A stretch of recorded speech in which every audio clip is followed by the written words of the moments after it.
Wicket wicket আর wicket. Tiger পেসারদের কাছে Hong Kong কি হচ্ছে চেকমেট?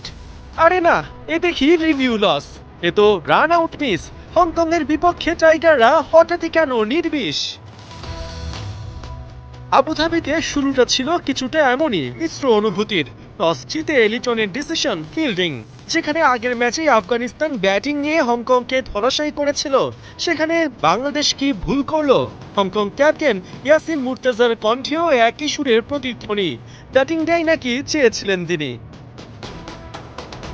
ফার্স্ট ওভারেই শেখ মেহেদী ছড়িয়েছিলেন ত্রাস। তৃতীয় বলেই পেতে বসেছিলেন ফার্স্ট উইকেট, কিন্তু আম্পায়ার্স কলে সঙ্গী হয় চরম আপসেট। জিশান আলীর লেগ বিফোরের রিভিউতে দেখা যায় উইকেট ভাঙলেও বলের ইম্প্যাক্ট ছিল অন দ্য লাইন। তবে দ্বিতীয় ওভারে টাইগারদের উল্লাসে মাতান তাসকিন। তার বলে 4 রানে উইকেটের পেছনে ক্যাচ দিয়ে ফেলেন আনশিরাজ।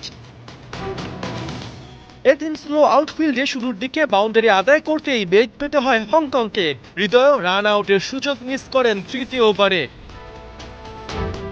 পঞ্চম ওভারে দৃশ্যপটে হাজির হন তানজিম সাকিব। একাই কাঁপিয়ে দেন হংকং এর ভিত। উপড়ে ফেলেন বাবর হাতের উইকেট।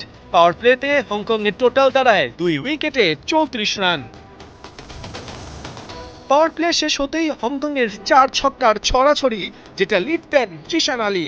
হংকং কিপার 34 বলে বোর্ডে তোলেন 30 রান। অবশেষে 12তম ওভারে জিশান পড়েন কাটা। 30 রানে তানজিম সাকিব তাকে দেখান উল্টো রাস্তা। Captain Yasin Murtaza quick run তুলতে গেলেও রান আউটের ফাঁদে পড়েই উইকেট হারান। 2-4 2 ছক্কায় তার ব্যাটে আসে 19 বলে 28 রান। তবে হংকংকে ফাইটিং টোটাল এনে দেন নিজাকাত আলী। 40 বলে করেন 42 রান, থাকান 1 ছক্কা 2 বাউন্ডারি।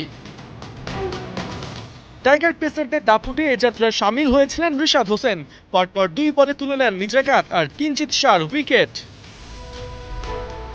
শেষ ওভারে আইজাজ খানকে তুলে নেন তাসকিন। হংকং বোর্ডে তোলে 7 উইকেটে 143 রান।